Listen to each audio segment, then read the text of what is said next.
But I'm finna show you that's not your nationality. That's not who you are. Watch this, Deuteronomy 1:1. This is the book of Deuteronomy, chapter 1 and verse 1. These be the words which Moses spake unto all Israel. Drew, who is Moses speaking to?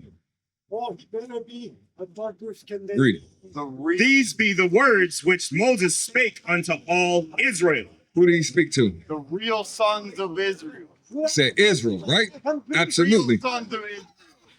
What did the Bible say? The Bible said Israel, right? We understand, but the Bible is saying Israel, right? So we even respect. let's go to Deuteronomy. No, fuck around, bro. Let's go to Deuteronomy 28 and verse 15. Don't even. This is the book of Deuteronomy, chapter 28 and verse 15. But it shall come to pass, if thou wilt not hearken unto the voice of the Lord thy God. It said, if you will not hearken, meaning listen to do, right? Listen to do, Drew. To the voice of the Lord thy God, to observe, to do all his commandments and his statutes, which I command thee this day. If you don't listen to God, to do all his commandments and his statutes, God says something will happen to Israel. That all these curses shall come upon thee and overtake thee. It said curses will come upon Israel and overtake Israel. Drew, is a curse a good thing or a bad thing? It can be both. How? A lot of people say that. How? Name me one good curse. It's never a good thing, but you can learn from it. A curse is never a good thing. But yes, you can learn from a curse. That's what we're doing right now. We're learning from the curses. That's I'm right. going to show you. Right. Go to verse 46. Verse 46. And they shall And they talk about the curses, right? be upon thee for a sign. Drew, what does a sign do? It shows what to do. It shows you something. Absolutely. Or it tells you something, right? It said these curses will be upon the children of Israel for a sign. It will identify who they are today. Right? Because who is the children of Israel today, Brother Drew? Us. How can you prove that? I know. But you got to prove what you say, though, right? No. Prove it. How? That's the question that you should be asking. How can I prove it? I'm going to show it to you. Here's one of the curses. Verse 68. It's Deuteronomy chapter 28 and verse 68. Right? Read. This is the book of Deuteronomy, chapter 28 and verse 68. And the Lord shall bring thee into Egypt again with ships. Right? He's talking to the children of Israel. It said that God will bring you into Egypt again with ships. Right? What does Egypt mean to you?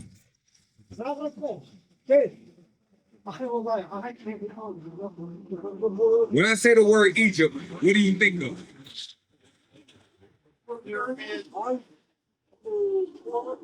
Pharaohs, things, stuff like that, right? Absolutely. You're thinking about a land that's in Northeast Africa, right? We ran that part of Africa, though. Not we. You got to continue to study, bro. You got to continue to study. You're on the cusp, but you ain't quite there yet. But watch this. So Egypt means something. The word Egypt actually means something. All right. Egypt really means something, right? So we got to know the etymology of the word Egypt, and the Bible is going to tell you what it is. All right.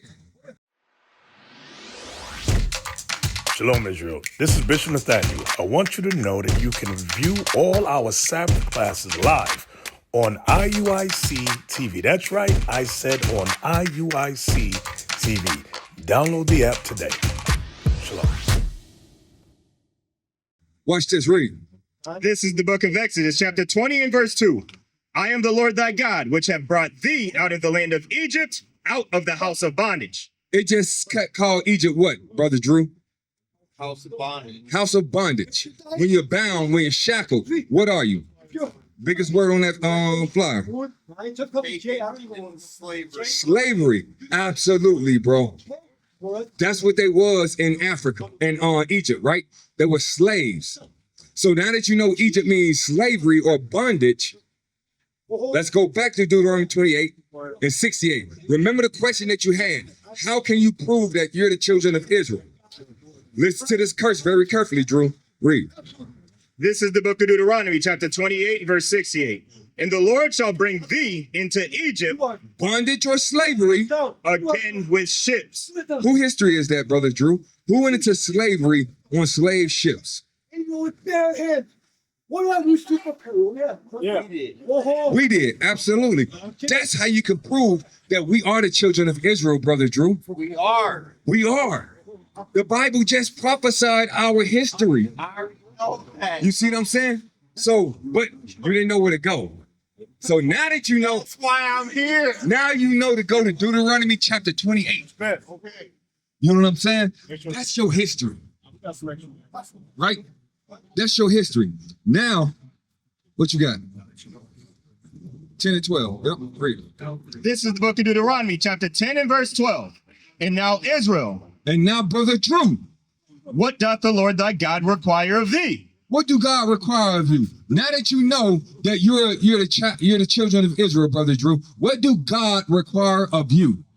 But to fear the Lord thy God, to walk in all his ways, and to love him, and to serve the Lord thy God with all thy heart and with all thy soul.